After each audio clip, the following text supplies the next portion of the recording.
Luke Aymon is the fourth person in the third season of the Tankesbjerg podcast, and you are about to meet him. He is a young man living on the west coast of US, and we have been talking about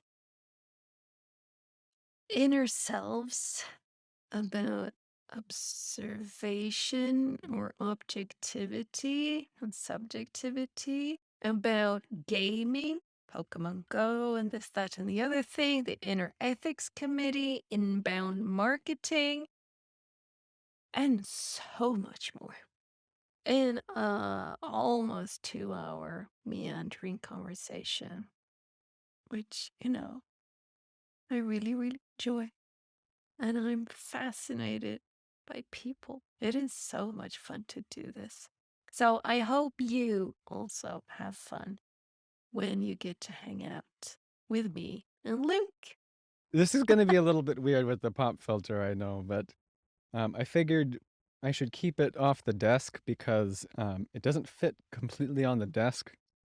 And if I don't hold it like this, it will probably make a lot of bumps that will make Caspian's life frustrating. So, Well, you're the sound person. The only thing is now we have you with a big mic in your face, but we had Izzy most of like that last season. So well, you can be Izzy for this season. I will just have to be, well, it's not that mysterious. It's just, I don't know. I have that old-timey radio announcer vibe going on.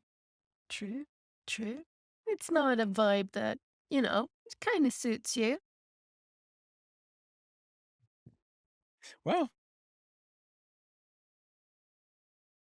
thank you, You're I welcome. suppose. I will say that one thing that I thought was funny was, so I saw I'm gonna lower my chair just a little bit so I'm more centered in the frame.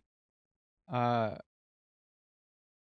so I was babysitting, a child for a while, and I saw a thing on, I don't know if it was on Twitter, um, if it was on Reddit or something, but, um, where this babysitter was saying, one thing that she did with, the kid, well, at least one kid that she was babysitting was, would do this like announcer voice, while reading, like the kid's writing or like looking at like the pictures, like, oh, this is a, beautiful, picture that, um, like I can't give it any specific artistic criticism right now because it's an imaginary picture. I don't know. Maybe the reds are so red in this picture or something. But um, and he was like, "Oh, let's do this voice changer thing where you take a toilet paper tube and you put like a uh, saran wrap or like parchment paper over the end, and then you make a little poke in it so that it like it sounds kind of like an old microphone." And so I was like, well, this is perfect, like because he's really into athletics. So it was like, oh, um, you know, yeah, go do your like you know uh jumping tricks like cartwheels and stuff, and I'll do the announcer voice, and like it's the Yeah, Olympics like or at the something. Olympics. Yeah, And oh my precisely. god, he loved it. I highly recommend that if anybody is babysitting a kid and you have a good old-timey radio announcer voice, then you should absolutely do that for whatever the kid is happy about because or is an interest of theirs because it does work and it's great fun, great creative fun to try to come up with like, well, how would you announce whatever Mm. the thing is as though it was like at the top of And its thing.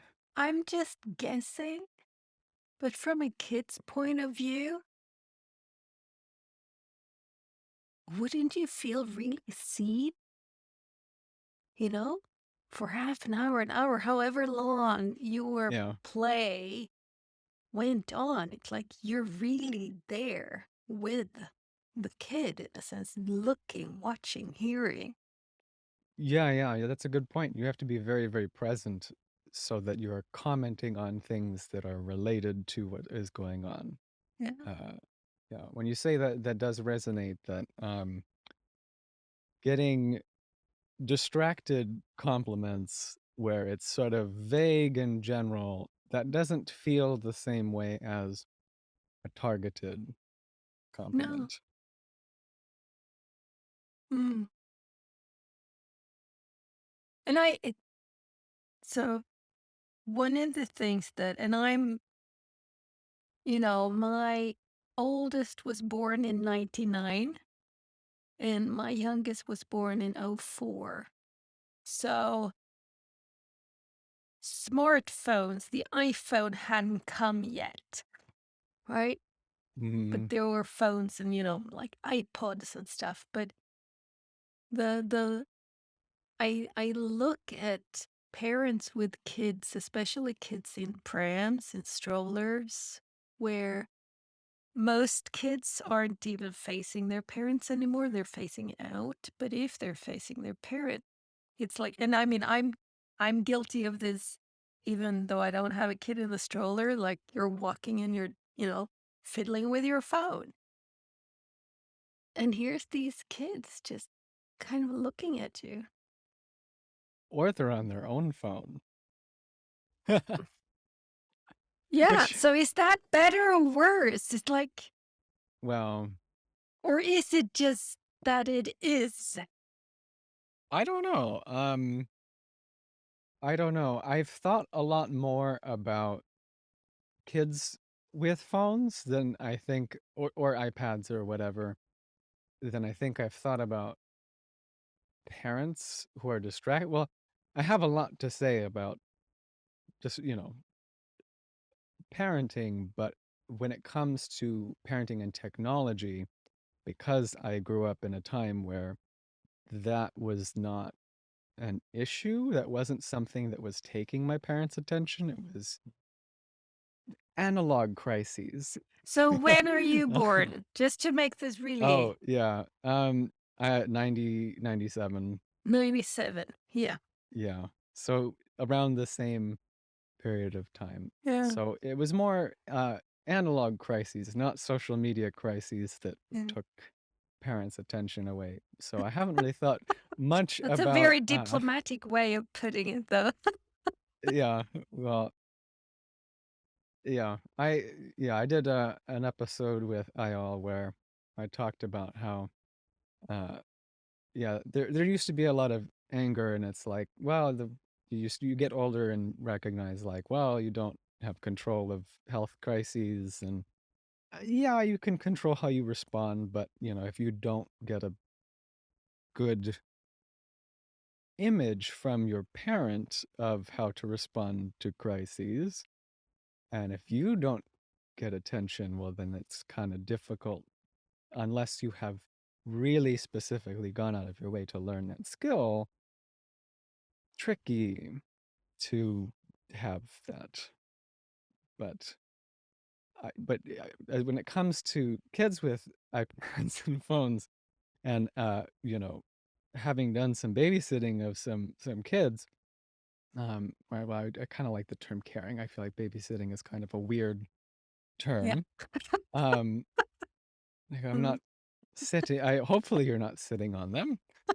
Um, that yeah, I have noticed some very odd or just interesting things that you know are very different from when I grew up in terms of just um hmm, like a big difference I've noticed is uh he's somebody who's into video games and he's really into mobile games. And I was really into a couple video games, and it was the analog thing where you buy the game and then you have fun with the game, and it's maybe it's a game that you can connect with your friend and play. But for the most part, it's kind of self-contained. And with the Mm. mobile games, it's, there's just gambling mechanics everywhere where, you're sort of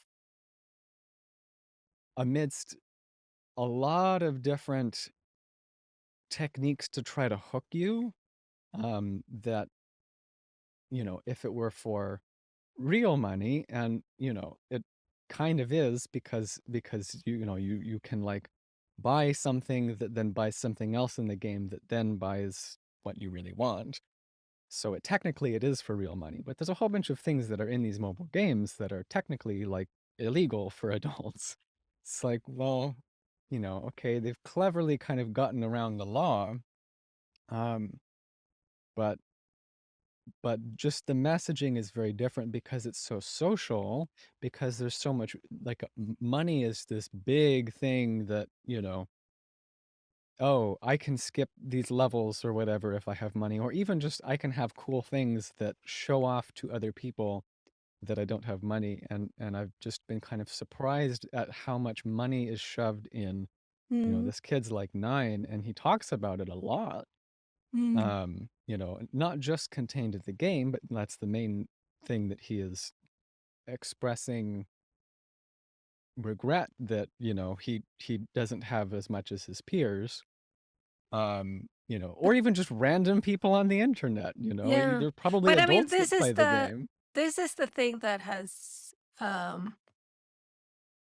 kind of surprised me with both, or the there's a contrast in how I am and in how my son is, and it's fascinating. I was like heavily into Pokemon Go for 3 years. When it was out, I was Nice. in it, and I was playing, and it coincided with me separating from my ex-husband, so it was a lifesaver in many ways, because I could be out walking, Yeah. right? So it was a good thing that way, and Pokemon I was my drug. I wholeheartedly approve. and it was like, but I I would never put any money into buying, the gear, the clothes, the bags, the shoes, the caps. It's like, no. It's like, I just do not see the point of that at all. Why would it, it's like, yeah, there were like 3 free t-shirts you could swap between. Okay, fine. I'm good with that. And I do barefoot, so my Pokemon did barefoot too. Problem solved. I don't Nice. need fancy shoes, right? But my my son, who's now 17 and a half, and this wasn't Pokemon. He did Pokemon for, the first couple of months, and then we had a lot of fun, and then I kinda took over. So I first did, level 40 on my account, and then I did Oh, level 40 on wow. his account, and then I was like, Oh, "No, I'm done." wow. But he's been playing Fortnite and what's it called? Valorant, and I don't know what they're called, something or other. But it's like, I need to have money to buy skins. And I'm going, "Why? What?" You know? "Come look at my character." He usually plays female characters, or he did. He's like, "Come look at her. Isn't she cool?" And I'm like, "Yeah, sure." It's like, I wouldn't ever put money into that, but that's that's the m the game, really. That's the money game. That's the business game of it, Yeah. right? It's like, we need people to think that it is so cool to have these different skins, and I'm going, "No." It's like, Well, it works, I think, much better if you're in middle or high school, if you're a kid, because it is a big status thing with your peers, um, and it's I will confess that I have never really been that serious of a gamer. Like I am. Yeah, I was gonna say the word wallflower, but that doesn't really work because it's not, that implies that you know that you're space just is a room. watching. Yeah. Because I do play a little bit. and certain games were a big part of my experience growing up, but I have noticed. So basically, that's a disclaimer to just say that take everything I'm going to say with a grain of salt. um, that there are people who are much more informed about this than I am, but I have noticed that the industry has kind of changed from okay, we are packaging up uh, a complete experience that is contained in the game. Or, maybe there will be like, in the original Pokemon games, it was like, well, you can't get all of the critters in one version. So either you have to buy the other one or you have to be social enough that you know other people who can, you know, trade you the ones that you're missing. Um, but for the most part, it was like, okay, you have this complete experience that you are purchasing. And increasingly, it's like, well, okay, you can buy the core game, or the core game is even free, but if you want special weapons that give you an advantage in the game, then you can pay money and you can skip things that normally would be called like grinding experience. It would take a lot of like brute force effort to obtain the items, or they will like just not ship a complete game that's like, well, we'll just finish it later, or we'll um have like DLC downloadable content where you can't actually finish the game unless you pay more. So it's um I think the industry as a whole has really shifted to those kinds of dynamics, and I don't. And just to put something Yeah, of in, course. it's not just games as such. I mean, I used a photo app, the Instagram layout for doing collages. Mm, That just all of a sudden a year ago or something just stopped working. It's like, what the fuck? But yeah, it just stopped working. So I've been trying to find a good collage app. And I just go bonkers on it because I don't like the way they're set up. I dislike them. I think they have like really lousy interfaces, but it's also yeah, it's free, but you can only do 3. Or hmm. yeah, it's free, but you get this big, blotch of a logo on the Yeah. thing. So you'd have to buy the thing to be able to not have that watermark. Um, So it is this come here, I will lure you in, and then I will get you, right? Yeah. And I was lucky enough to read I haven't gone to the deep dive, but uh, a bunch of slides from a marketing class at NYU, and this is a big thing that they're talking about. That oh yes, this is a hot thing. Industry should pivot to this, and they call it inbound marketing, where we're going to offer you something for free. We're going to offer you services for free, and then we're going to sort of you know, wait for when you depend on these services and then hit you with a charge. Or if you want access to the full service or the full suite, um, so are there benefits to it? Yes. I mean, there are free things available, but it is frustrating, um, in ways that it's kind of like, well, I would rather just, pay $8 and have permanent access to an app that does something than, have to pay $2 every time I want to make something. Yeah. But I mean, Yeah. it's also I'm old, right? I turned 50 in a month's time. Um, but Congratulations. thank you. But I have I've been tearing my hair out recently or in the winter because Microsoft has just been shitting me, double billing me, and just being such a Ooh. awful place. But regardless of that, I use Word and I use Excel and a little bit of PowerPoint. But Word is like my primary work tool in many ways. And I'm on a Mac, but I don't all of my clients do. docs, right? So I'm bound to do Word, but I can't buy Word.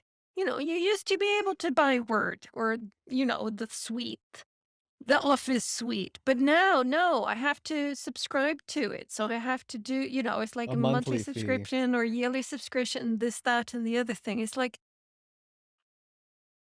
and that's also one of these things. It's like the one-off versus the subscription. It's like, yeah, I get how it is a much more clever way to wheagle your customers really close to you to have subscription model.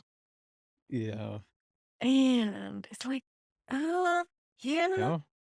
you know, but then you get dissatisfied customers like me who rant and rave and, shit on you. Well, and yeah, and then and then with that, I have the question of like, there has been, I think, an embrace of, there are exceptions, but any press is good press. If people are talking about our thing, then people know about it. And there are definitely exceptions to that. Um, like when people are saying certain things, like if you own a restaurant and people are saying, like there's health um Dangers, hazards. Yeah. dangers. Yeah, I'm trying to Yeah. remember, like, I guess OSHA is more about, like, in the United States, is more about like workplace violations that are Yeah. of a more physical Yeah. nature. Yeah. Yeah. I'm trying to remember It's what the health department, it's whatever. yeah, it's Um, precisely, it's the that's more she. It's serious. safety, That's more health, and serious. environment. Yeah. Um, but yeah, and my understanding is that that model, and before I forget this, I think you can buy older versions of Word, but you can't buy the current version of Word. And if you have to have the current version of Word, then yes, you have to have a subscription. Um, but And like I mean, I just bought try going into their website and figuring it out. What do I need? It's like you need a doctorate just to be able to, you need a yeah, PhD in something or other. I'm not really sure to be able to yeah. just differentiate what is it that I actually need. Well, what is it that I actually need? Um, well, and then that's another thing too, is, can we, through confusion, get some extra dollars from you? Yes. Um, I feel this about Amazon. It's like, well, the net worth is, or amount of money that the company has made is so expensive, or is so high, that it just doesn't make sense to me that their website is as bad as it is. I do think it's intentional that you have to click through like 4 windows to unsubscribe. Yeah, And of so, course. it's funny that, mm, well, it's not funny, but it is to kind of come back to the idea of like gambling in kids games. Um, that it is, oh yeah, we'll put in mechanics that are expensive or cost people who don't have, um,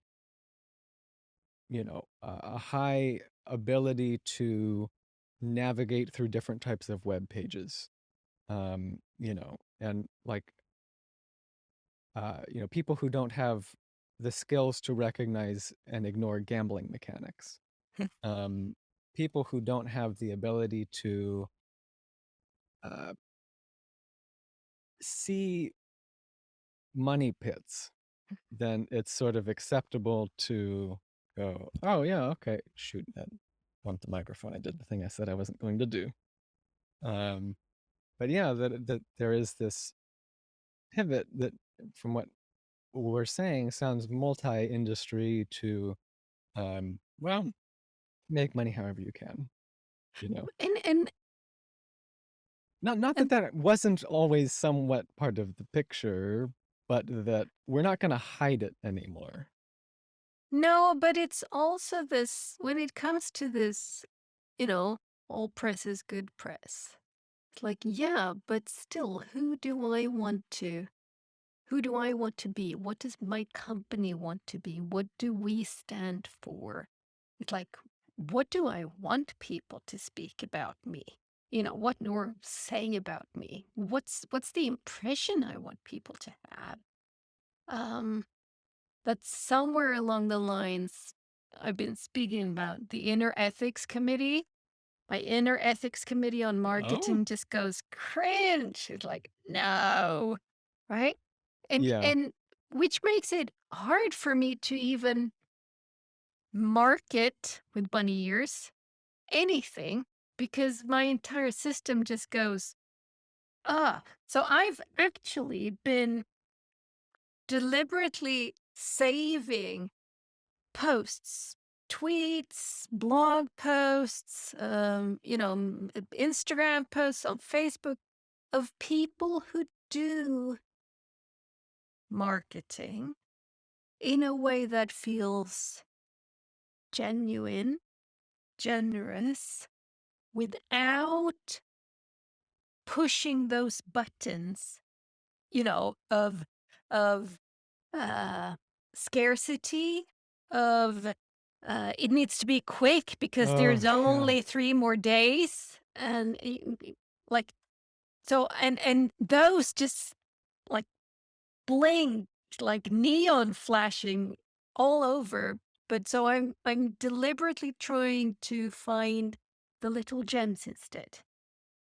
Who's a good example? Where can I find good example? Where my inner ethics committee waves the flag saying, "Go you!"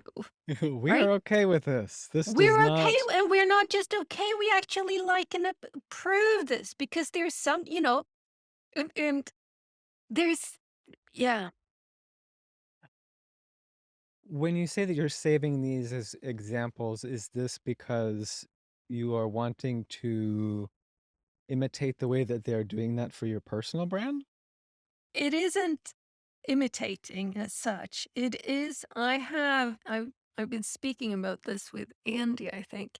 I have an idea to set up a mastermind group on finding, you know, how do I hook arms with my inner ethics committee and doing that in a mastermind setting? Because I know that what your inner ethics committee says might not be what mine says. Yay, more of this, right? But Yeah, I've but definitely learned that being about. bouncing against each other and seeing what makes me cringe actually makes you go, "Oh, I like that." It's like that would be interesting. So I've yes, been saving up um and then I don't know if I ever will set up a Have a think tank. mastermind on that, but it's it would be fun.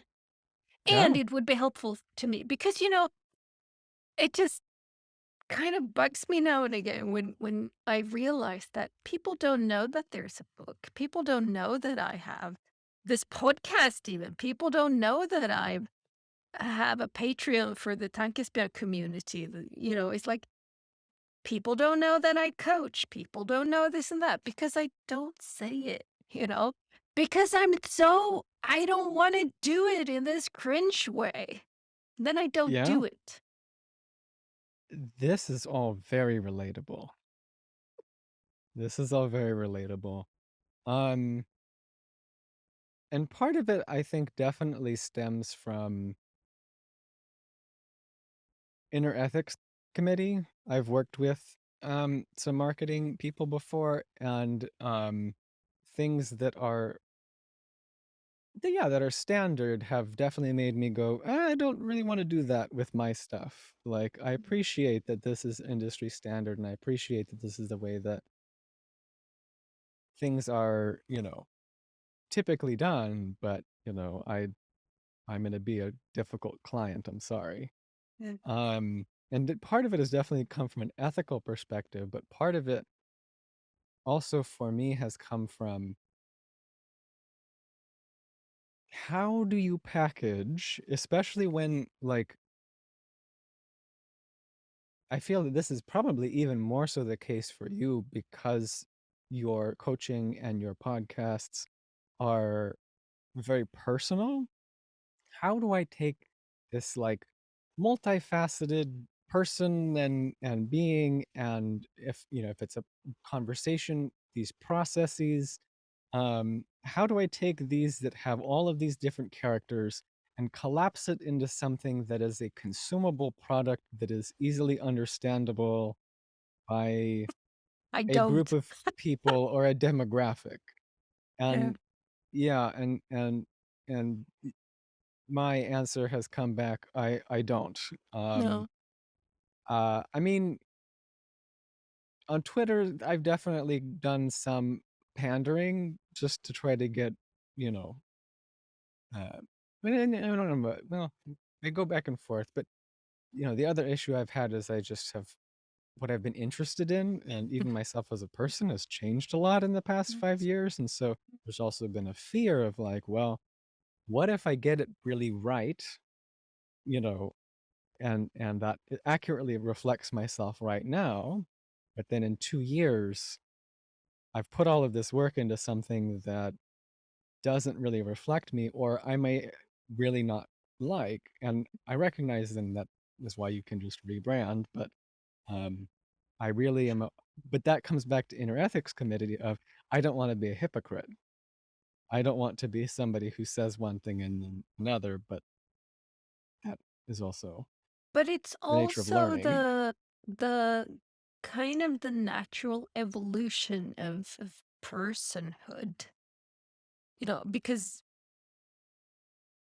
I'm me, Hmm. right? It's like I'm my project. It's like either you hire me to write standard operating procedures or do a hygienic design training for coach or um, whatever it is that I do. And I do that to certain industries, and then I do that to people, right? It's like a lot of my coaching, where half of my coaching is to individuals, half of it is for employees. It's like through the employer that they get me as a coach. But I I changed though. So this thing of branding myself. Mm, cringe again, right? But to write or show or be, to be visible, to be heard in writing or whatever, me, yes, that makes sense. But how do I do that? And what do I see? Just there are so many, or rather, it is so easy to overthink this. And rather than just go with the flow. And that's a little bit what I notice is that the posts that I save for these are good example where my inner ethics committee goes, yay. Um, it is very, it feels genuine. It feels spontaneous. It doesn't feel like this is the step number 3 in this 16 sequence marketing scheme I've got going. It's like it is more of this organic, less Intuitive. intuitive. Yes, precisely. It's like this is what wants to come. And so here it comes, right? And I can overthink things. Just, you know, and then I just end up not doing anything. Um, Yeah, yeah. A pattern that I'm trying to avoid or overcome. Let's say overcome instead of avoid, because I don't like the idea of just ignoring it. Is and it is actually something I'm working on. Is in many regards, and especially this one. Okay, we've done all this brainstorming. We have this plan or whatever. And but a lot of that hinges on actually following through with things. And then okay, we'll get about halfway through and then abandon it because we just don't have the because either our feelings about it have changed, or because it you know um a life event happens, you need surgery or something. So you know it's like, okay, well, whatever. And I recognize that that's probably better than nothing, but it is something that is still uh, frustrating that I'm working on, because it's not just with marketing campaigns where it's like, well, I'm gonna be really ambitious and then get about halfway to the completion point. But yeah, I agree that um yeah, that marketing is tricky. So, Um, so what pops into my mind is to do more of like design thinking in it. Like that marketing doesn't have to be, okay, here we are, we don't have anything, and then we do this release or we have this product out or whatever. And it's like that there's this long slog to get there. Cause the, it's like you just lose impetus and energy and just, halfway, and then you never actually get there. So design thinking, how can it be more of a iterative process and shorter cycles where mhm. there is something shown or put out there, and in on Twitter, the building public hashtag is one of the things that a lot of Yeah, SaaS type, whatever that actually stands for, something service, software as a service, I think. Um, that sounds a lot like inbound marketing. yes. But the thing about it though is that is what I see and so appreciate in my creative community. But it is not building public hashtag for a reason. It is my artist friends and me showing, this is the empty canvas. This is the canvas where I, made some rough sketches. This is where I've actually first put some color on it. This is when, no, that color didn't come up right. So I changed it, etc. So Showing the this process. showing the process. And I love that. I'm enamored with it. It's like, show me that because that also makes me feel like I get to meet the person, um, rather than the product. So I think Yeah, for me, that is perhaps one of the things that I I could I could use this love of mine for the process and do show more of my process in a sense. Um, and if I actually want to sell some things, then I do, because I have some good stuff. Actually, also now and again mention that there is a book, you know, you can hire me as a coach and not kind of forget that, not think that, well, everybody should know that because it's obvious on the website. Yeah, if you click around.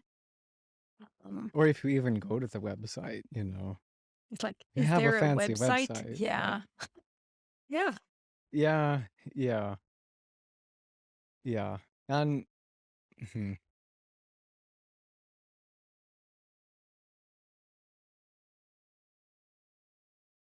All good advice, and we will see. We will see if I can implement some of that. So do Um, you, it's like, do you now, um, are you like, I'm doing college or university or whatever, or yeah, I'm working, or yeah, I'm kind of doing a little bit of both. I'm doing many part-time things while also uh trying to learn as much as possible. So even though I am out of university, I am trying to learn more about things. I've kind of been in a period of uh I mean frankly, like I'm working part-time. I'm dealing with chronic illness, which is kind of its own job, and I'm introspecting, and I'm uh, processing things about my life, and asking lots of philosophical questions. And so a lot of this has not exactly left a ton of time for me to go, well, I'm going to expand the client pool for the part-time work, and I'm going to um, really expand that part of my life. And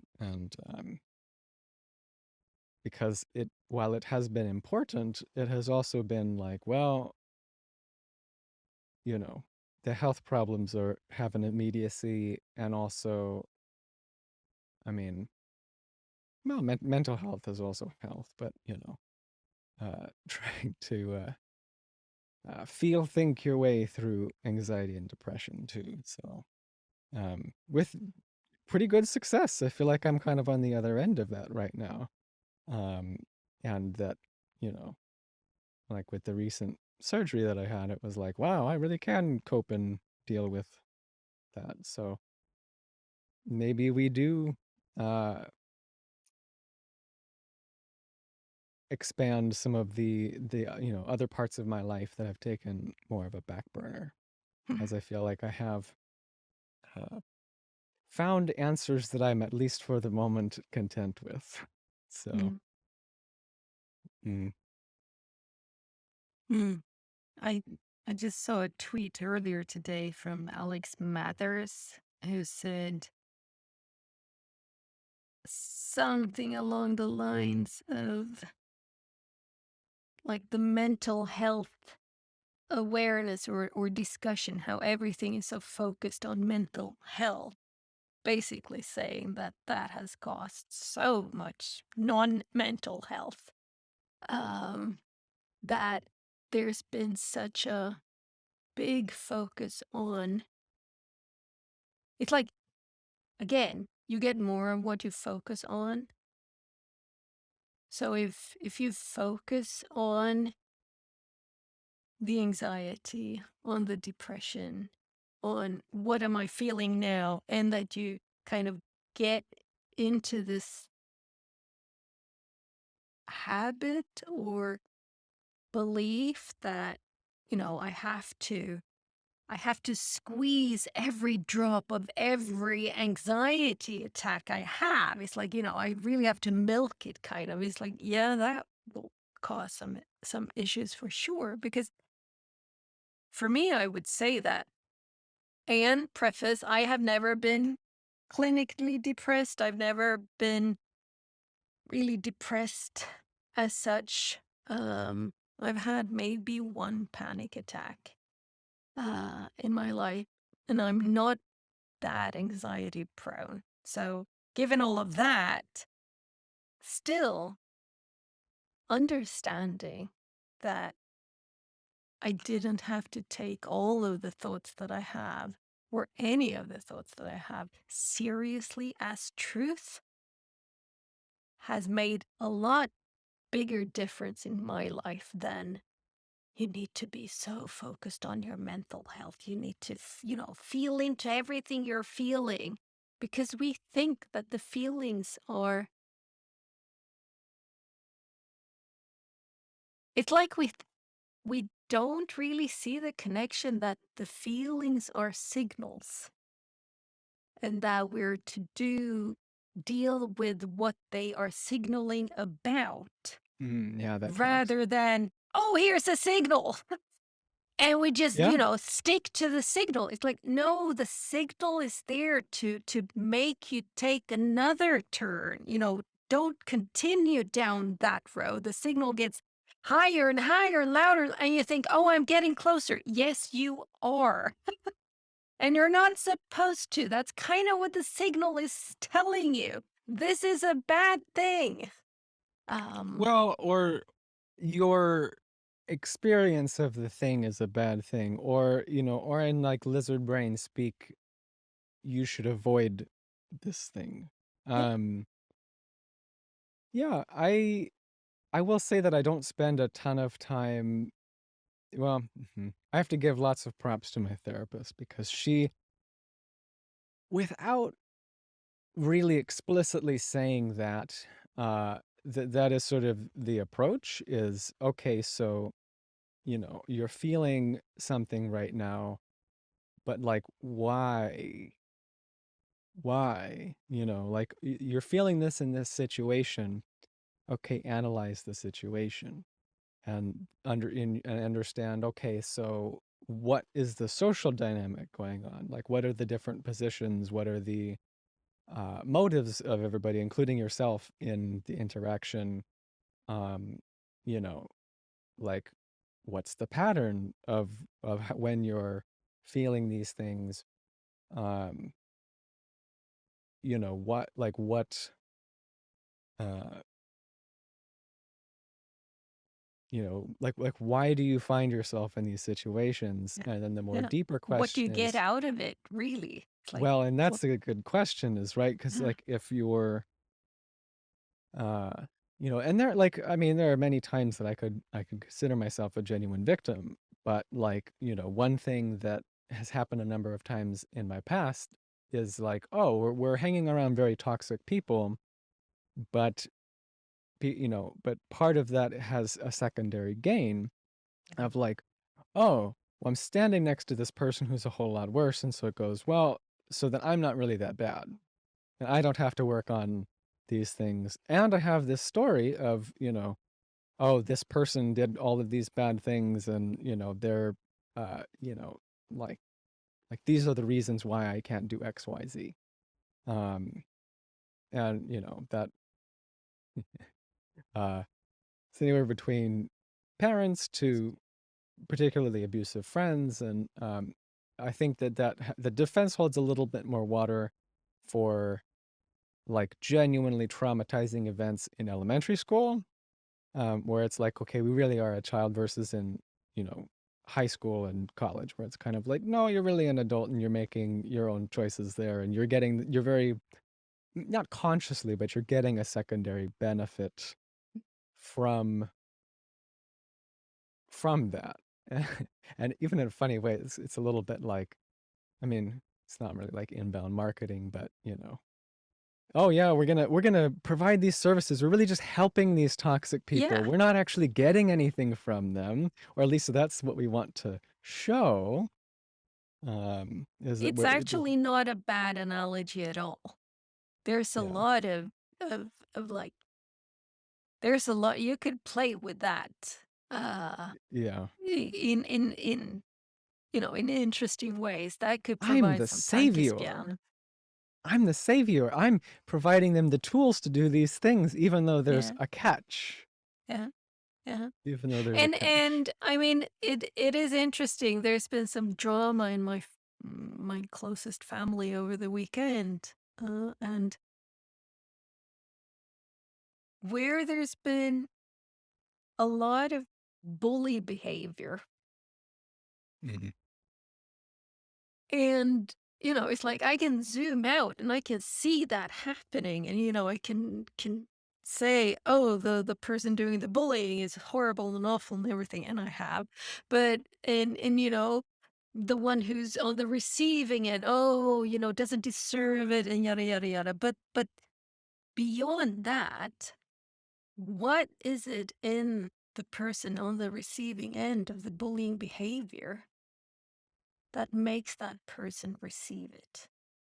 Where's the inner predator in her? Mm, Where's her inner bully? How does that yeah. inner bully, wake up in this situation? And so it's like you You mean, can and really respond, play you with mean? that. Both in response, but also, if you take that away, if you take the external bully away, where's the internal bully? How is that Oh, dynamic going on inside of you? No, as above, so below. Um, yeah. that whole thing is like, oh man, again, it's a way of opening up to so much more, and is a way, I think, to, like you say, not paint the world in black and white, not paint the world in bully and victim or savior and whatever, but rather, huh, I can see why the person being an ass is doing this, It's like I can see reasons within that person. But on the receiving end, same thing. What makes this person receive it? You What's mean going on? like receive it and not take themselves out of the situation or Yes. respond in a way that Yes. shuts the behavior down, Yes. But where keeps it, can how keep it do you going. stay in the loop? How do you Hmm. stay in the dysfunctional loop where you know what's going on, where someone explodes and oh, you're sorry. And then the person exploding gets calmed down. And then, it's okay for a while. And then person A explodes again. The person B says, oh, I'm sorry. And it just Here keeps we on go going. again. Here we go again. It's like Yeah. another ride on the roller coaster. Yes, please. Have It's you like, heard of the drama triangle before? yes. Yes, I think that's a very good way to describe a lot of things. There's a persecutor, a victim, and a rescuer, and they can switch. Multiple people can be doing the same thing or can be switching roles, and um uh yeah, And this again, is and familiar. you have it inside of you. You mean with like different internal parts? Yes, Mm. precisely. So, yes, I can be involved in this drama triangle with other external people. There's like more people than me, but then I contain multitudes. I have the savior, I have the perpetrator, I have the victim inside of me too. Whose voice who's leading right Mm. now? And what makes this the lead? How did, it's like, where does it come from? What's the feeling? What's the sensation? What are the signals and how am I responding to them? Well, it's very funny that this came up anyway because I was kind of thinking that this would be a good topic to talk about, but um I didn't want to impose or control the conversation. So I as I had surgery recently, I had anesthesia. And this is the first time in a very long time I've had like anesthesia, where You like were they intubate out. they intubate you so that if Mhm. you stop breathing. Also, I see it in the background. You have a very Yes. Pop cute the cat. cat. She's Yes. been or he's been cleaning and has decided to leave the room. But Yes. anyway, uh, it's been a very weird experience to be as conscious as I have been for it, because in recovering from it, it was a very it's just been a very weird week. That it's like in coming out of anesthesia, there's this sort of child self that is, the core.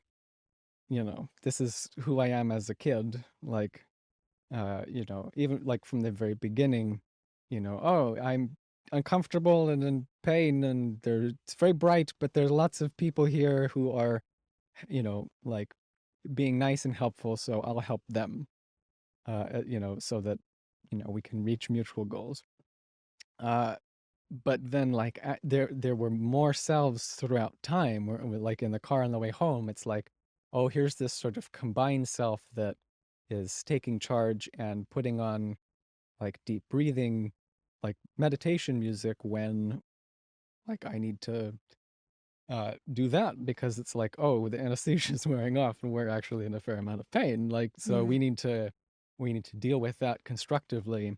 So then there's like that self.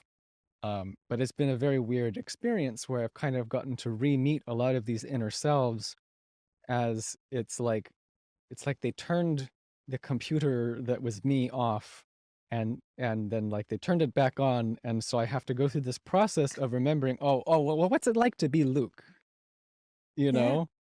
know? Hey, hello. What's their name again?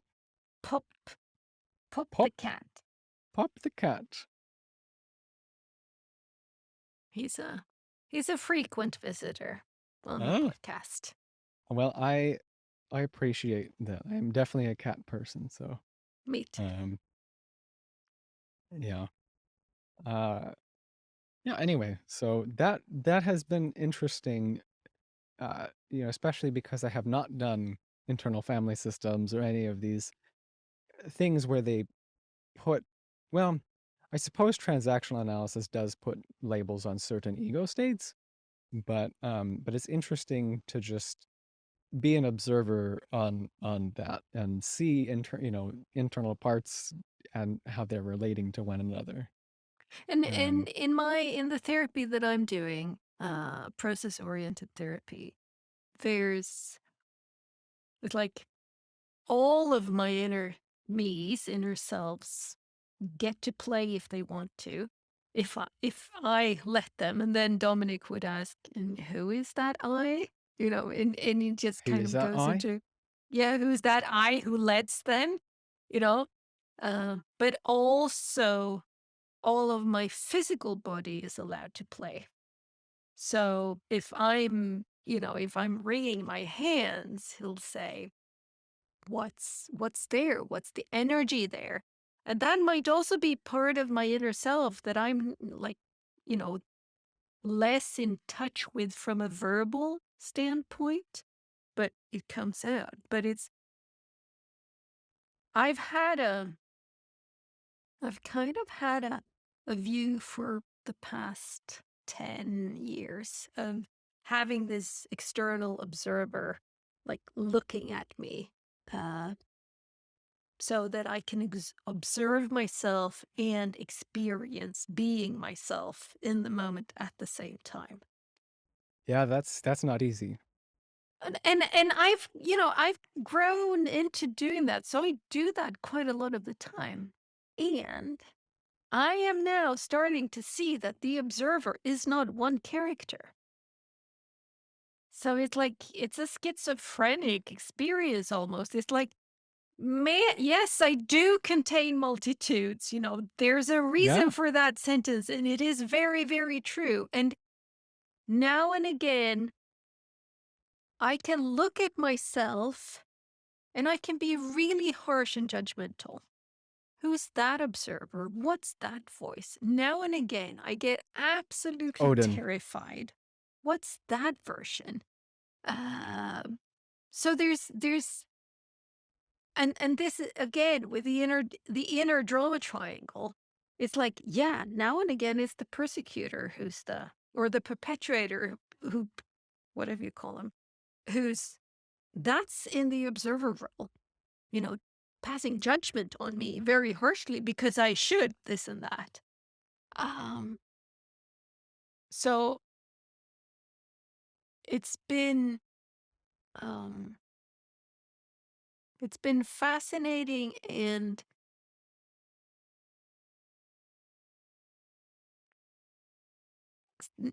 sometimes frustrating because it's like, who's speaking? Who's that voice? And I just, can the answer just show? Now and again, it's like, I don't really know. I don't know that voice. I don't know whose voice that is. What's the inner self that's speaking right there? Uh, And I I definitely understand and agree with what you are saying that um and funnily enough, this way of thinking, I got more familiar with this way of thinking after spending a year talking with a friend developing schizoaffective disorder. So I definitely think there is a cluster A relation to it. But yeah, I've been able to notice like, oh, okay, this is this teacher that I had, or this is so and so. yeah. So I understand what you're saying with that. Um, when you're trying to figure out who it is that's speaking, is that sort of a like, okay, well, if I find out who is saying this, I can weight their opinion in terms of like do I want to take this person seriously, or oh, Mhm. is this if this is like you know, I think everybody has a hard ass teacher that is in them some it's a Yeah, I critical sure voice. do. I have a school Yeah. marm. Yes, she's very much in me. Yeah, there's a in college there was a guy, professor, a slight cult that is in my head sometimes. Uh but yeah, it's so is it kind of like a, well, if it's that person's voice, then I know these things about this person that are, like, okay, this line of thinking is one that makes them unhappy, and so it's maybe not one that I Yeah. want to follow. Yeah, and it's like it is there is an aspect of sussing out.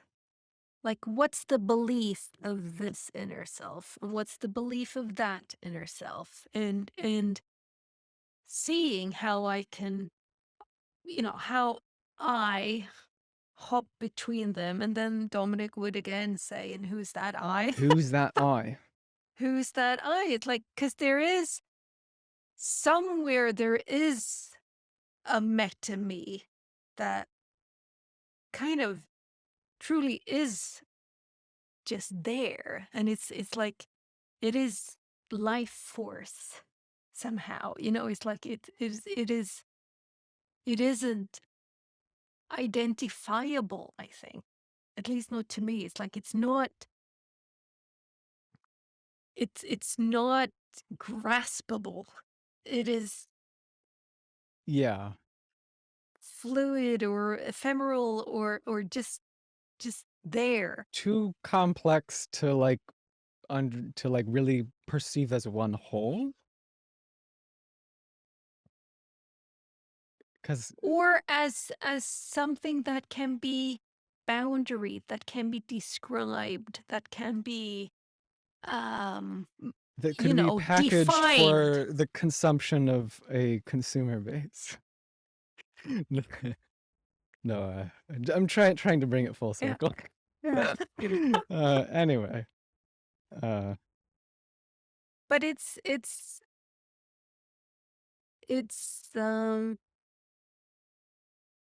I'm getting there was also I've been listening to the Emerald mythical podcast, whatever, Joshua something.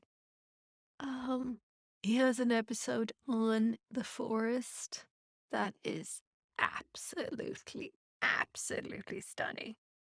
Um where he points to the fact that the forest is not all lovey-dovey and good, and it's like, no, there's things that want to kill you in the forest, to and eat they you. will kill you. And that for me has really, because I just recently listened to that a month ago or something. It's like that now is how I look at myself. It's like there are things within me that actually do want to kill me. So, how do I deal with them? Do I take their word as truth? Do I do what they say? Or is that higher me self, the ephemeral thing that we can't really define? Are there signals in me that says, "Oh, you're getting really close here. Beware." Mm, Um, so it's been a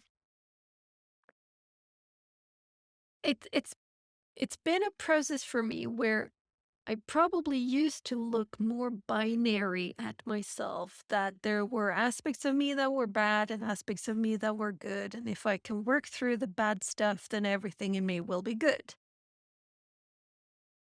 And I'm mm, going, no, I really think it's more complex than that. I really don't think it is good, bad. It is a multitude. yeah. Or if you're going to be able to ever completely get rid of quote And there unquote bad voices. And there isn't any getting rid of. I don't think there is a Yeah. getting rid of. Unless, you really turn into a Buddha or something, but then you will poof and go up into heaven, or it's like then there's no I point in you I being don't here know. anymore. Um, I I don't know. I don't know how that works, but no, me neither, uh, because it ain't me. I'm uh not Buddha. no.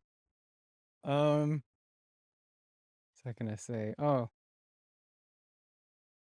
hmm. I definitely know that there are harmful internal voices that I've found, but as I followed some of them where it's, you know, a lot of them are family or family adjacent. Um, uh, and they've been it's like, well, the advice or the viewpoint is something that they probably would think is helpful, but in reality, if you look at the whole of the situation, it's like, no, that's actually terrible advice, and following that advice would be catastrophic.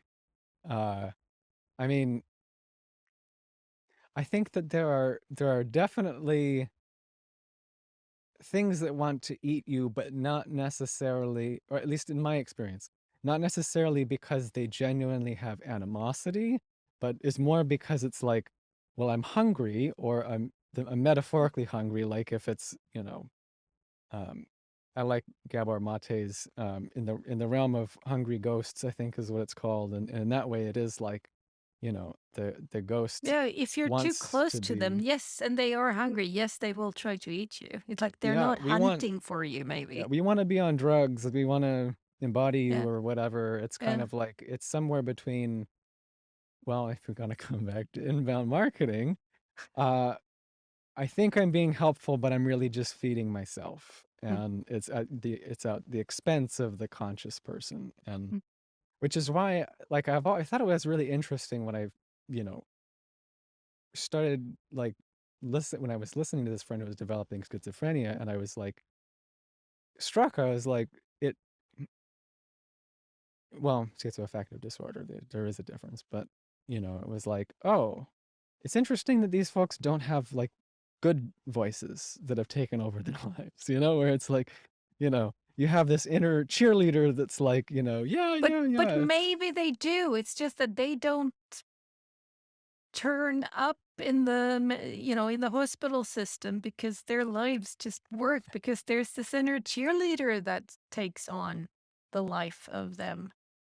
Yeah, I possibly. don't, it's like again, this is one of the reasons why it's so interesting with a in Swedish you say salutogent, Salutogein. salutogenic.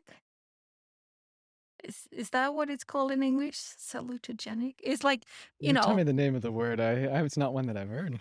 so pathogens, you know, this is what's wrong. Uh-huh. Salutogent is this is what's good. So positive psychology was one of the instances where Western medicine not too long ago kind of figured out that hey, everything we're doing is centered on disease. There's really not a lot of science done on what's good then. We Yeah, know what's we shouldn't happiness? do that, and we need to eat as much of this to not get sick, and this, that, and the other thing. The recommended daily intakes of nutrients is to make sure that you don't get sick. You need to do this. Okay, Hmm. but if I want to be really healthy, sorry, no, we don't do health. It's like we do non-sick. Right? So Yeah. the salutogent is then trying to Salutogein. look at the positive. What makes up a happy, healthy, well functioning person, rather than oh, we know that these factors will really make life hard for you. Okay, but what makes life easier or better or whatever adjective you want to put on it? Yeah.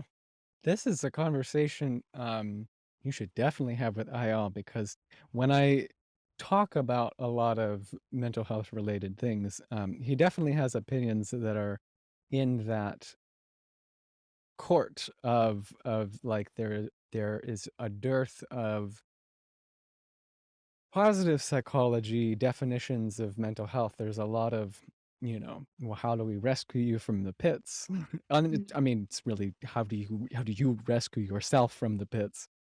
Um, but that there's not a lot of like, okay, but like, what do you do to live well? That's kind of his whole thing. Precisely. Um, yeah. Uh, But it's also one of the interesting things also, I think, is this fix it culture. mm. So we try to fix everything. So maybe that's why somebody who, like your friend who has a voice inside that is like tearing him Oh, down, he's on medication now, and he's doing which much is better. perfect, right? But again, there's like this fix it. So if he had a voice that was building him up instead, we wouldn't need to fix it. Yeah, And yeah. we try to fix everything. Maybe there is no fixing to be done. Well, and especially with pills, we really like to give people pills. Like, we Yes. like to fix things with pills. Yeah. I just read an article today about, we are recording this on May 20th, and monkeypox is making the rounds in the world. It has started Oh to show up. no. There was even a case in Sweden, and I don't know much about monkeypox, but from what this article says is like monkeypox is a more benign relative of smallpox. So when we modern man eradicated smallpox, we did so through vaccine in large parts. When it was gone, we stopped with the vaccines, which then means that monkeypox Mm. isn't kept in check by bigger, badder cousin smallpox. So here comes monkeypox. Eh, Mm. so he's like, it's a great thing that we eradicated smallpox, because if you look at people and how they were suffering and what they, what you go through when you have that, it's like, oh my God, I don't want anybody to experience that. Totally with you on that. And it will have consequences down the road if we do eradicate it, if we do take that thing out of circulation in a sense, it will have consequences that we are really bad at foreseeing. Yeah. Understandably so. Yeah. But it's like, okay, so 60 years later or whatever was, maybe it's not 60, maybe it's 30 years later or something, after the Well, it last depends on in the world where. smallpox um incident in the wild. Is like, okay, 30 years later and now we have monkeypox. Yeah, nobody thought that, right? But that Yeah. just says that we should, and here I'm shoulding myself and everybody else, we should be really careful with what we fix and how we fix, because the fixes will generate new problems. Yeah. Yeah. That's a really, well, yeah. Oh, there are a lot of things on there. Places we could go. Um, yeah, I mean, I don't think that fixing is necessarily a bad impulse, but yeah, there are a lot of negative consequences. I mean, uh, like when Zuckerberg launched Facebook, he never envisioned that it was going to be used as a tool to perpetrate genocide in South Asia. It's no, this is a tool that fixes the issue of people not having communications with each others, and we're not really thinking about the fact that the pseudo anonymity can enable the worst parts of it can enable people to share some of the most um, impulsive, worst parts of themselves Really um, easily. Yeah. really easily at the click of a button. Mm. Um, and uh, I read an interesting piece saying that like Elon doesn't really want to buy Twitter. He really doesn't want to be the owner of a company like this because it is awful for your mental health because it is everybody from every side of every issue yelling at you Wasn't because that the you did former CEO something. of Reddit? Yes. Yeah, Yes. I That was read a that one good too. Mm. that's good. But yeah, it's I think power is such an interesting thing where you're in a position to do those things, where people want you to fix things, and just what a messy thing all of it is how it's like people lose sight of themselves. People, you know, I think it's very tempting to get lost in idealism. Um, I mean, this was a big my uncle's really large argument of why we shouldn't change things is because, yeah, every time you change something, every time you change a variable, other problems will occur down the line. And it's like, yeah, I mean, if you really are operating from a neutral position, and most people who are being paid to have power are not operating from neutral positions, but if you were operating from a neutral position, it would be like, well, what are the consequences down the line that we can see, and like how bad is the current problem and does it really need a fix? And And we're how encountering a long lot of do we existential questions that yeah, and what's the R? Do we well, look at it at a year on or 2 years on, or do we look at it 100 years on or 1,000 years on or 10,000 years on? It's like, yeah, "Whoa, oops, yeah, no, too hard. I don't think we'll even bother with a year on. Let's just do now." You or know? like well, and I don't know, there's you can't really know what it was like before, but I found the idea funny that we're just kind of trying to fix the problem of the civilization trap of getting domesticated by wheat, and that we're just kind of trying to fix that mistake, but it's a little much for humanity to handle. I don't know.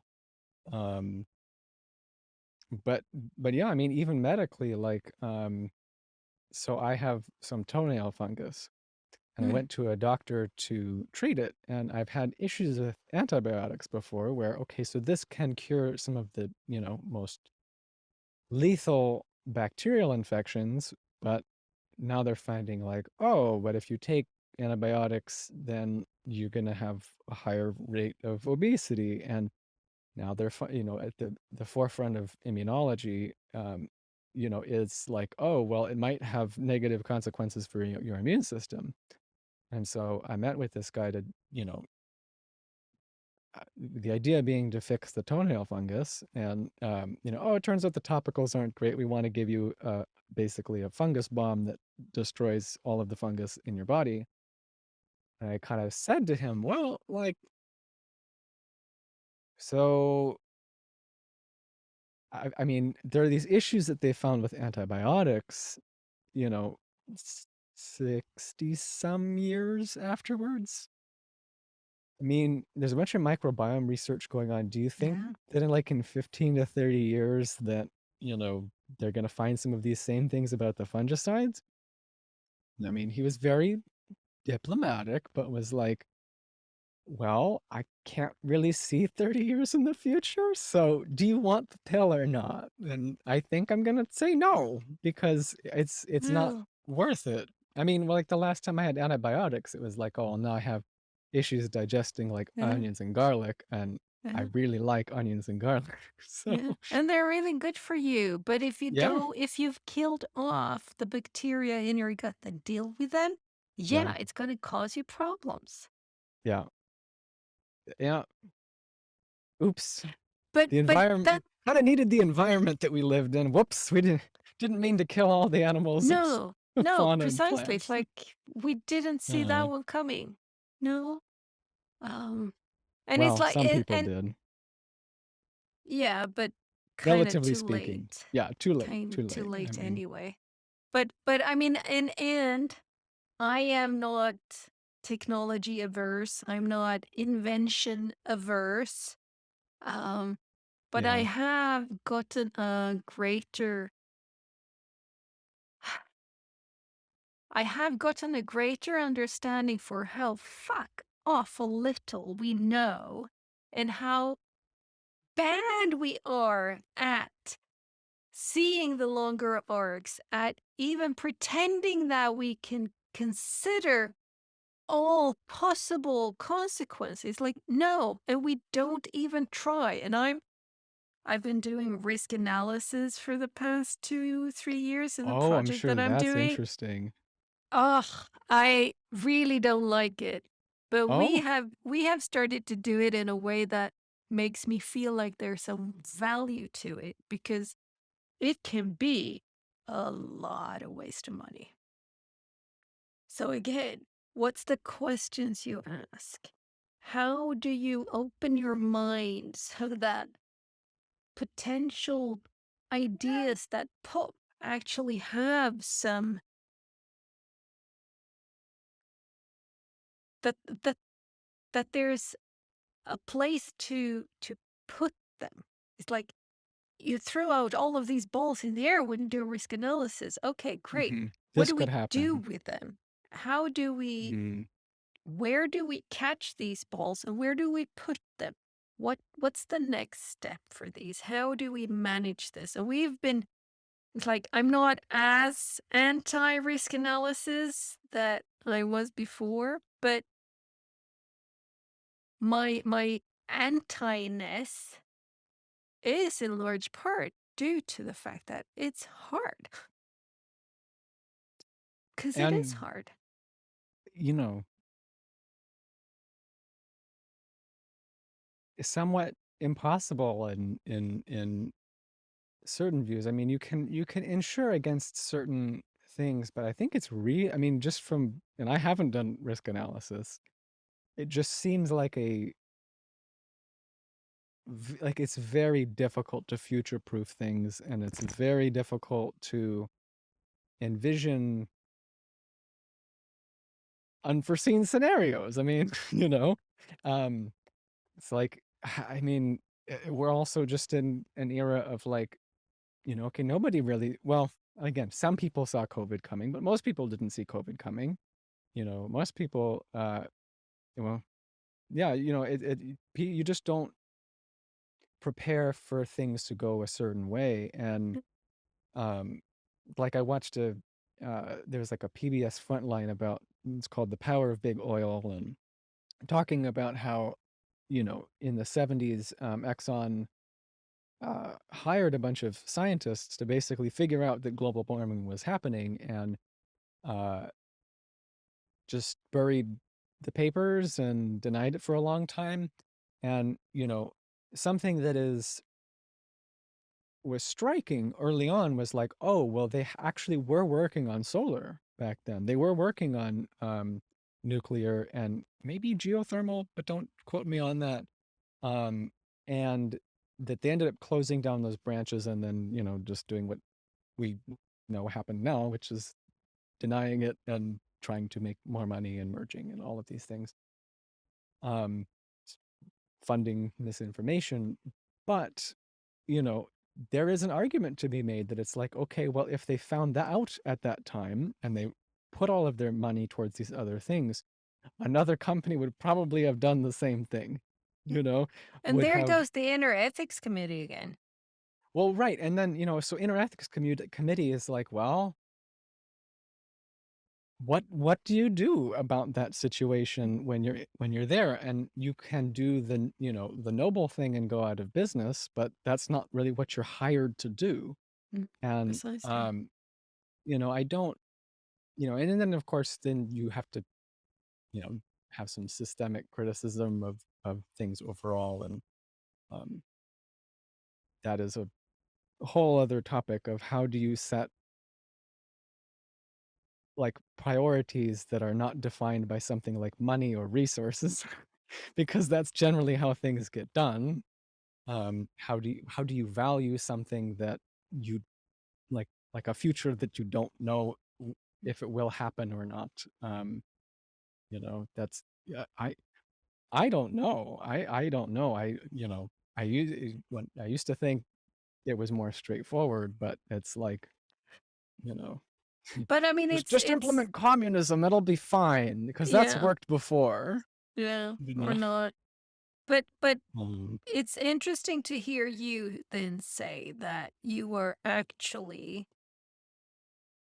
bringing with you to the doctor talking about your toe fungus problem, saying, "Do you actually think this might, if I say yes, is there a chance that this will come and slap me in the face in 30 years and, my yeah. system will crash because of this thing?"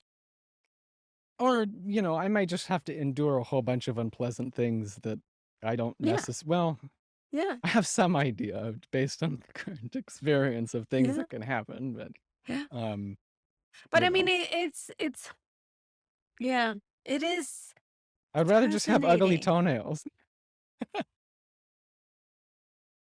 you know? And fungal infections especially is something that modern Western medicine, we really don't do well with that stuff. No. Um, we generally stuff that we're really bad at chronic diseases too. Yeah. Mm-hmm.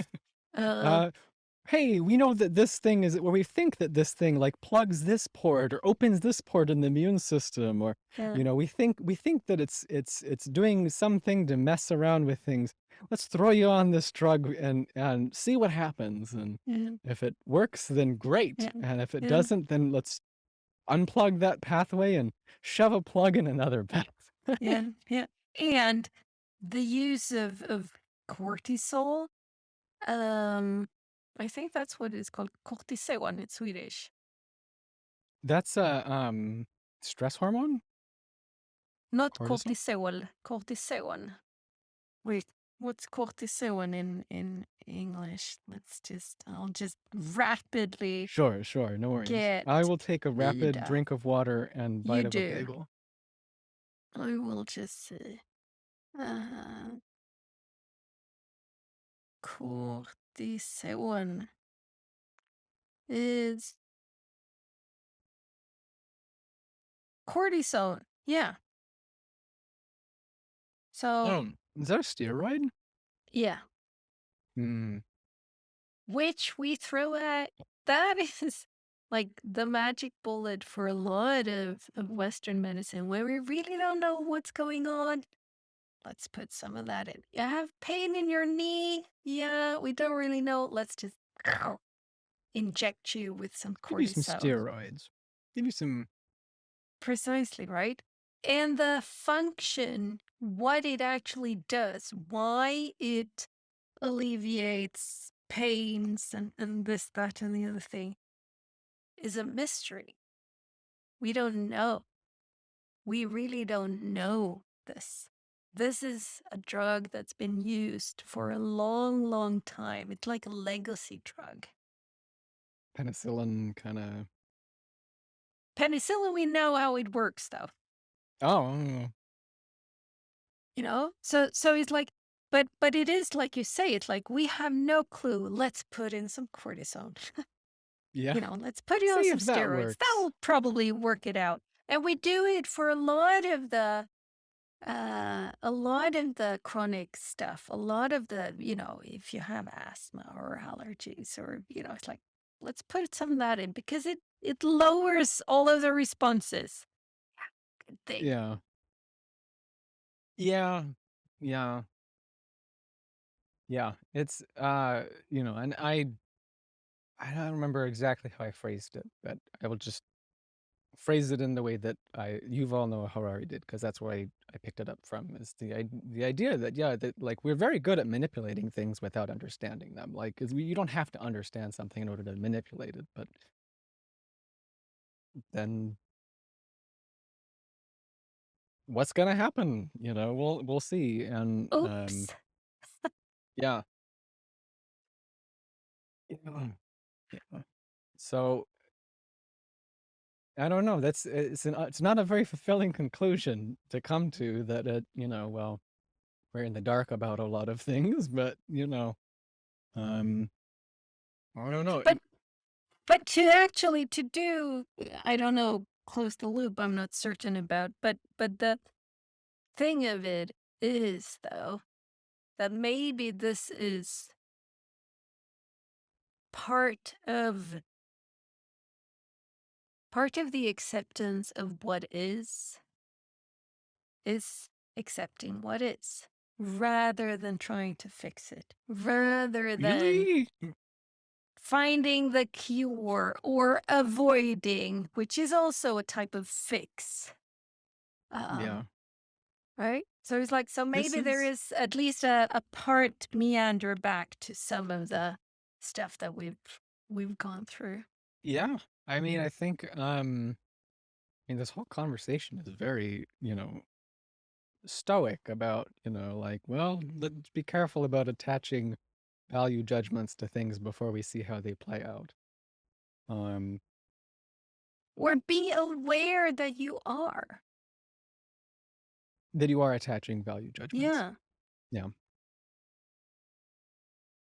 Yeah. Yeah. True objectivity is very difficult. Or Nay, impossible. impossible. Yeah. Yeah. Um, yeah. Which I also think actually does cause some problems, because it's like we make it out as if objectivity would be the answer. Well, or is It's it like, people that that's the good thing. It's good to present be objective. It's really bad to be subjective. Oh no, that's your personal values popping in.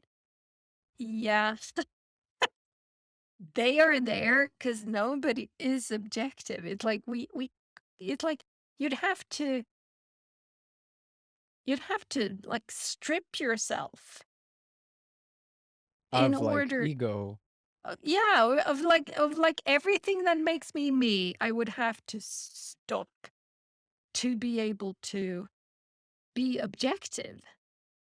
It's like, Yeah. because objective is like, that's a, if there's a closed caption TV, it's like a CCTV camera. It's just there. It doesn't care what's there. It's just there. It's just recording what's there.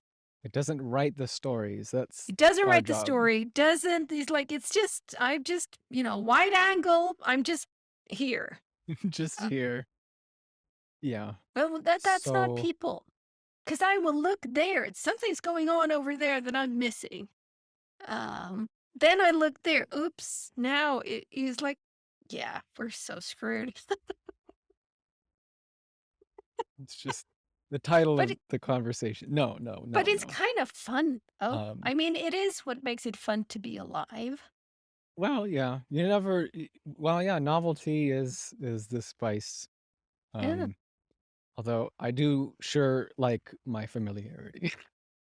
I will confess, but um so in that view, do you think that people who are branding themselves as objective are just putting on a really good performance of objectivity? I think that they are fooling themselves and others. Hmm. Yeah, It's that's like always journalism. It's like, well, journalism, a proper journalist is supposed to be objective. And I go, well, no, not really. Because we can't be. You can attempt to be. You can attempt to put yourself in this angle and then go, quarter of a turn to that and look at it, and then, it's like you can you can implement actions so that at least I have seen from all of the views, but it's still me seeing from all of these views. And I can decide that half of those are bullshit. Precisely. And, it's like I um, have an affinity for these because they resonate with me. I really don't like these, so I won't see those or I will yeah. downplay those, etc. It's like it is, I mean, journalism to a large part is telling a story, right? More now than ever. Yes, and I would um, say that it probably always has been because there's the yeah. choice of words. There's the choice of, again, how do you, in words, describe what's going on? Like when you were being the radio announcer for the kid that you're baby The boy, caring yeah. for, uh, Baby smashing. baby I mean, smashing, sitting. precisely. You are putting words to it that will color what is picked up. Do you Yeah. say red or do you say magenta? If magenta is red, I don't know. But, it's like, It's got, well, yeah, we're all talking, wow, that's a good analogy because it's all kind of shades of colors, which are all, I mean, yes, we sort of have some generally defined markers, but like everybody perceives color differently. yeah. And then you have red, green, color blindness and stuff that would go Yeah. magenta. And then you're a dog. And then you're a dog or a cat and you see something completely different. Yeah. So Yeah. objectivity is like, I think it is more, it is like I can be a journalist in my life and this inner work that I'm doing. It's like, and that's not a bad sort of stance to take. It's like I'm interviewing, talking to, relating to all of these inner selves of me. Hmm. Um, is there a truth? No. Yeah. It's just no, it isn't. Experience. And I am, depending on how I write about it or talk about what I observe and insights I'm getting and the feelings I'm feeling in therapy, all of that shapes the experience. So But it all objectivity just is experience. and is like Let's experience see. kind of only is right then and there. And still, it is. I think it's really hard for a human being to experience something and not have. It's like we're hooked up to memories of this happened before, and oh, his voice reminds me of my brother, or it's like we're not. It's not a flash in the pan. It's like we're linked, we're rooted. There's I like that word. I like connections. rooted Yeah. to memories into the past. Yeah. Yeah. It is kind of cool to see, yeah, if you track an object that is moving and you take a picture of it at, certain intervals, that's a route. An object in motion, that is, that has, if you took that close camera, you know, video footage and you just, Yeah. like layered it, it's like, if it's Yeah. somebody moving, it's like, there's a line, you Yeah. know. Yeah. Um, so yeah, that's the route. So That's a it's a good way of root. putting it. It's a good way of putting it. Maybe that is a good place to end it then, because now we ended in a good place. That's a route. Yes, yes.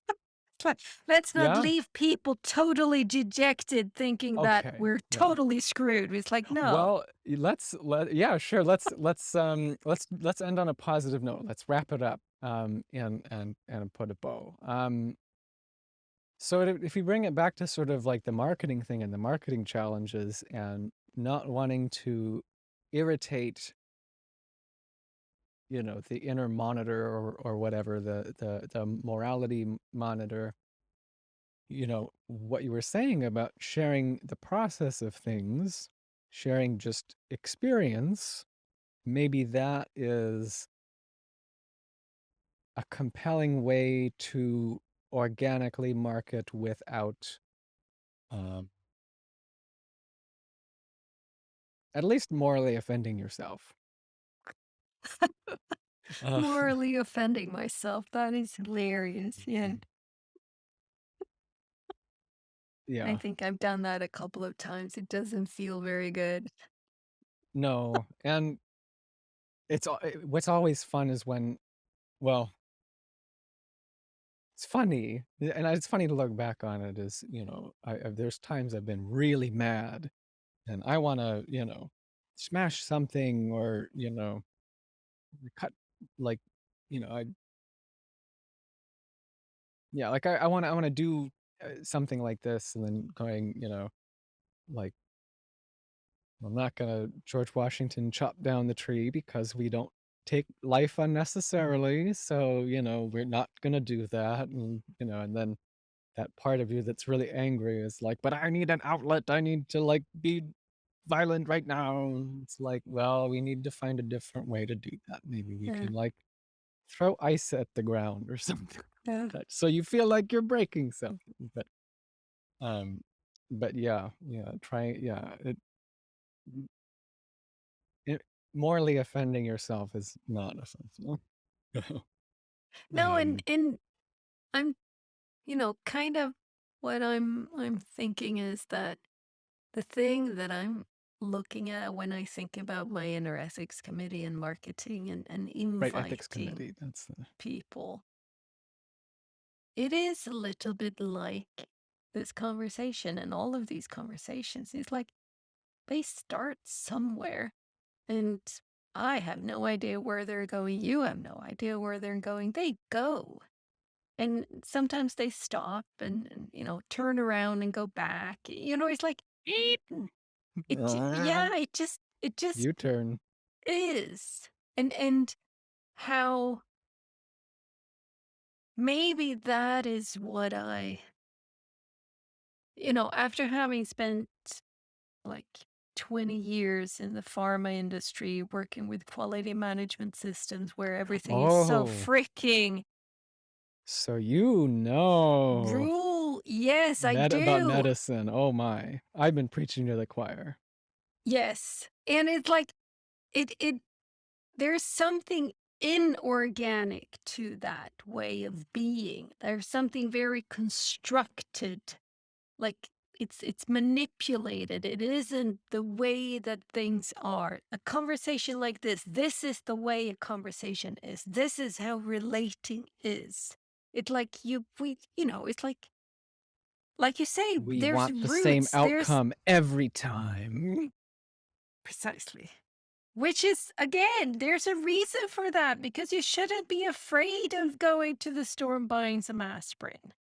Yeah. It should be aspirin. It should be the right. If it's 500 milligrams, it should be 500 milligrams. It shouldn't be a heart medicine. It's like Yeah. no. There's Yeah, there's yeah. really really good arguments for this, Yeah. and it isn't life somehow. Yeah. Well, yeah, we've been talking about cluster A personality disorder train of thought, and the way that I am conceptualizing it is like square being versus circle being. Like square being the rigid structured, we want defined edges, um we want specific outcomes, we want control. Maybe that's what I'm reaching for. And the circle thought is more experiential and um like, well, that indescribable bit where Yeah. it's not exact and it's not controlled and it's in the moment and um, Which is it's a good way of describing it also because there basically is very, very few hard lines and angles in nature. If you look around you, if you go out into the forest, it's like most, not all, but most uh, beings, whatever being it be it a tree being or a rock being or whatever, it's like most of them actually are round in some way or not, you know, angular or straight and, rectangular. precisely. It's like it's much less of that, with some exceptions, like crystals can actually form into Yeah. really sharp. Um, And I guess trees are all like made up of angles, but generally tend to have an overall shape that's, well, deciduous versus evergreen. But still, yeah, it's not rectangular. no, no, It's got a some polygon. Well, no, not even polygon. I'm thinking trees right now. Um, yeah, it's got they can some. look like a pair of lungs. Yes. It's like there's not a lot of squares in that. A bare branched tree can really look like a pair of lungs turned upside down. I don't know how the Yeah. branches goes and everything. It's like Tree above and the gorgeous. roots below are pair lungs, kind of. Yeah, Well, maybe yeah, blood vessels going to the yeah, lungs. yeah, precisely. Luke, thank you for Helena, this conversation. Our first of five. our first, well, not our first conversation, but our No, first but our first recorded Tankespion conversation. for the Tankespion podcast. Yes, yes. Thank you so much for this. I have Thank you enjoyed so it. much for this. I'm enjoying this as well. I am glad that we had the conversation that we had because about halfway through I was like, wow, we have opened up so many tabs. How are we going to tie all of these together or, close all of them out? Uh, but Which we is did it which is for fun the that you most use that part. analogy because Caspian is not happy with me because I basically never have just one tab open in my browser. It just does not happen. Right Well, now in the moment, I'm guessing I'm somewhere around 30.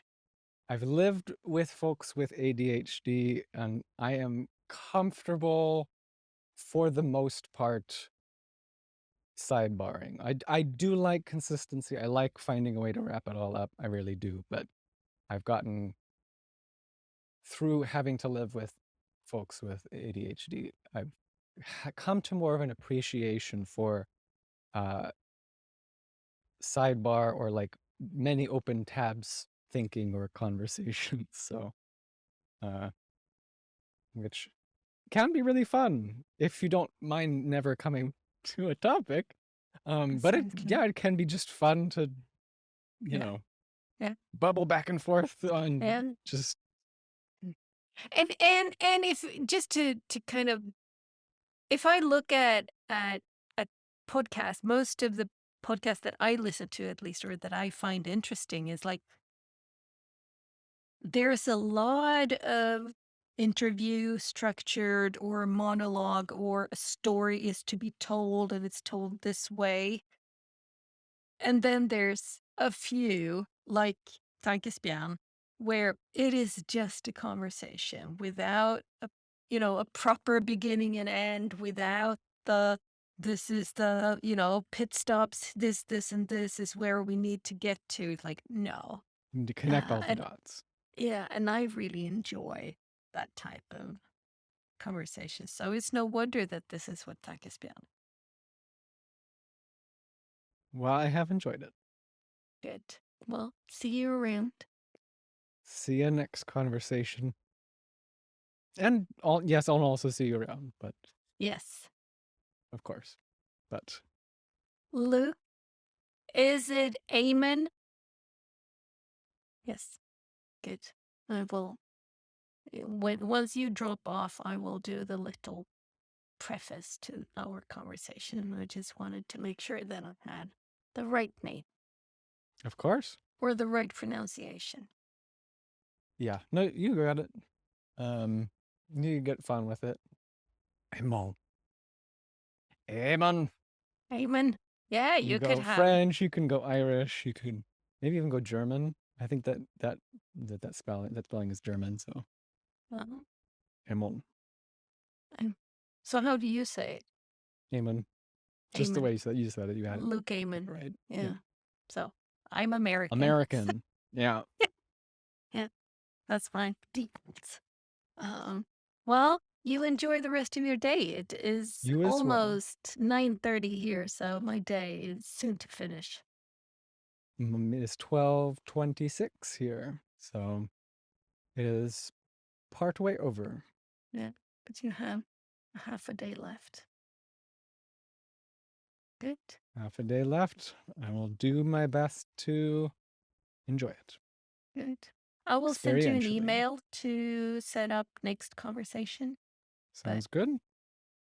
and then this will be out um not on Tuesday, but next Tuesday. Oh, sounds good. Yep.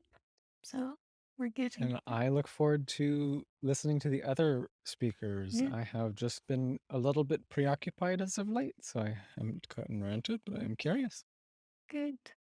Yeah, it's been fun. It's been it's always fun. I just love people. You're fantastic.